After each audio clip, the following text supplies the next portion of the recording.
Good morning, friends. It is Friday, April 3rd, and we're going to do something a little bit different for circle time today. I have 3 things I'm going to trace, and I'm going to use the sun and a piece of white paper and a marker to trace them. How am I going to use the sun to trace these 3 things? Well, I have a bottle, I have my little Winnie the Pooh bobblehead, and I have the train, the Lego train that was sitting on my desk at school. And the sun is shining from over there, up in the sky. And it's really bright this morning. It's a beautiful blue sky. And the sun is shining down this direction on my toys and on my bottle. And because of that, the shadow is behind them. So I'm gonna move my camera and I'm gonna show you the shadow. Do you see the shadow? So what I'm gonna do is I'm gonna trace the shadow and it's gonna look just like the toy. All right, so I'm gonna stop my camera and then I'm gonna point my camera at my tracing. So be patient, here I come. Okay, so I'm sitting beside my toys because if I sat in front of my toys, let me show you what would happen. Well, if I sat down right here, I would be the shadow. And my shadow would be so big that it would cover up the shadow from my toys. So I'm gonna sit beside them like this so that I can trace them. So I have my marker. You have to be very patient with me because I'm holding my camera and I'm tracing at the same time. So here we go. We're gonna trace around the shadow line that the train is casting.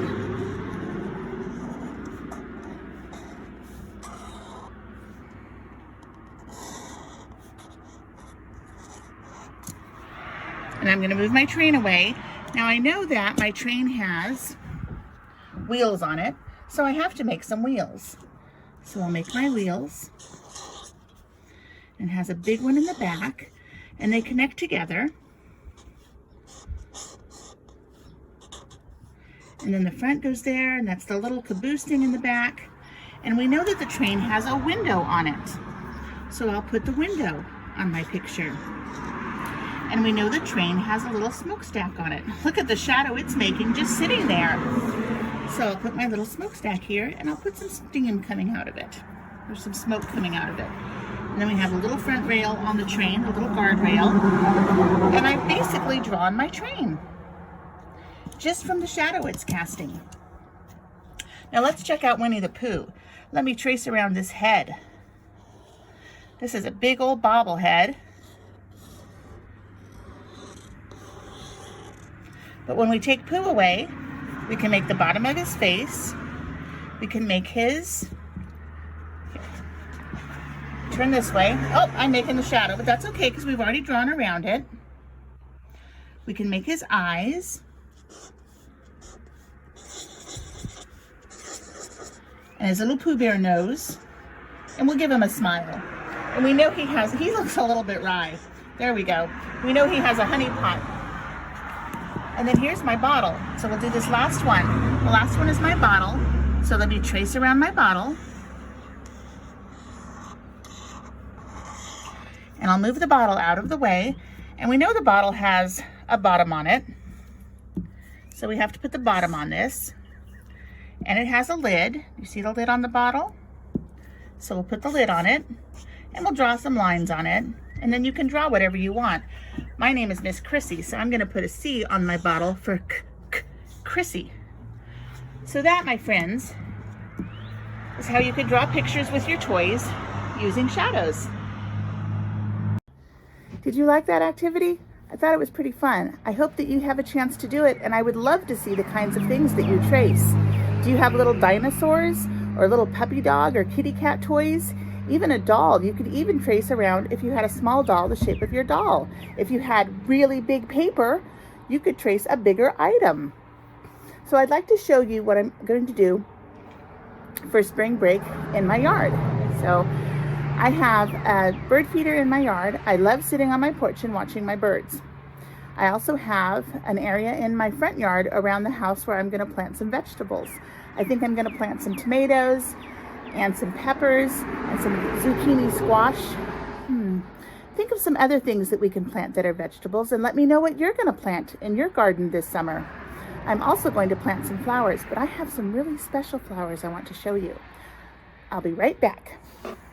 So this is my front yard, and my house is the gray house here. It's got my white porch, and that's where I sit and do circle time videos with you. And this is my beautiful walkway. It's not very fancy, but it works. And I'm going to plant my vegetables in the front yard around the house where you see the mulch. And let me show you a very special flower pot. So I have some little tree shrubs here. You can see my shadow. Hi! I have some little tree shrubs here, and they grew last year, and then they survived all winter long, and now they're growing brand new little bits there on the tips. You can see the pretty green, and soon in a couple of years they'll be nice big shrubs. We'll put them in the ground. These are chrysanthemums. Now this doesn't look like a very pretty flower, does it? It doesn't look like it's gonna bloom, but let me tell you, it has so many flowers on it in the fall. I'm gonna let this grow this summer. I planted this last year and it bloomed beautifully, and then over the winter it died because flowers die in the winter time. But now that it's springtime, if I pull out the dead parts, look what I find underneath.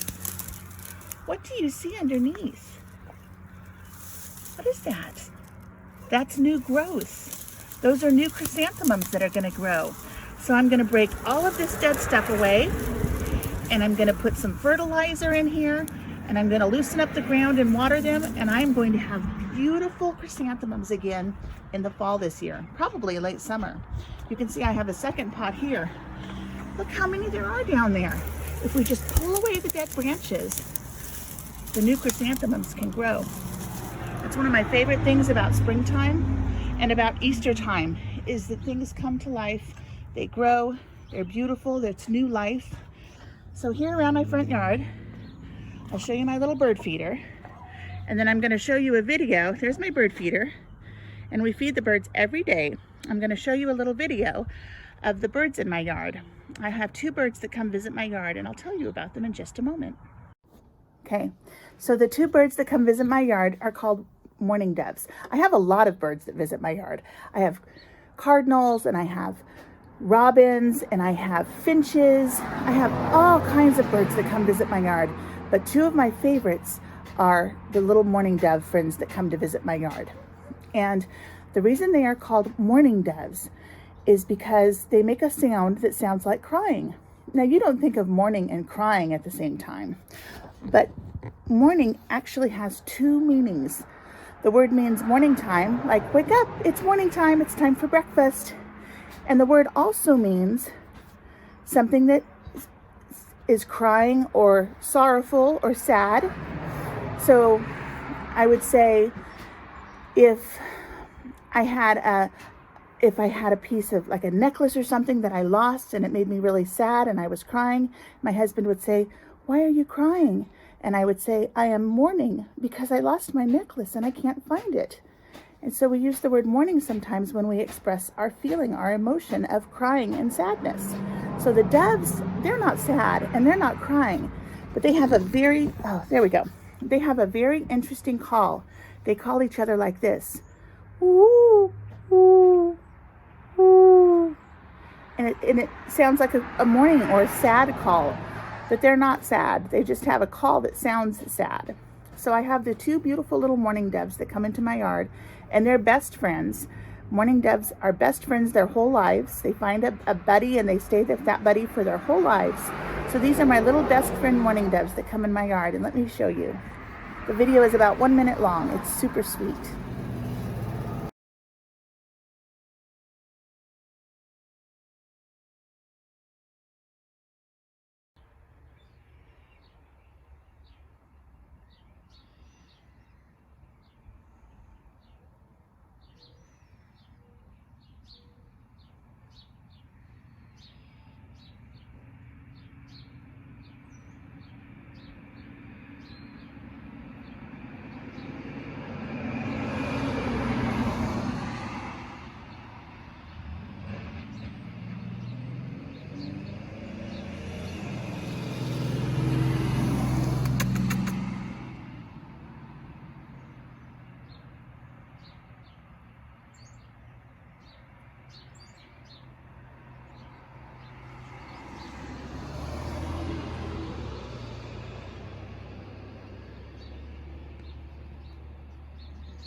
All right, friends, I'm back in my house for the final part of our circle time this morning. We're going to sing our Down by the Bay song. I had two friends that sent in submissions for the song. They sent some rhyming words, so we're going to sing their words into our song this morning. So we will sing the one we got yesterday, which was Have You Ever Seen a Fox Wearing Green and Black Socks? And we'll sing two new ones. Have you ever seen a cat wearing a hat? And have you ever seen a hog walking a dog? Well, that sounds silly. Sounds awesome. All right, so let's sing together. Are you ready? This one is going to be, did you ever see a goose kissing a moose? Ready? Down by the bay where the watermelons grow, back to my home I dare not go, for if I do, my mother would say. Did you ever see a goose kissing a moose down by the bay? Now we'll sing, did you ever see a fox wearing green and black socks?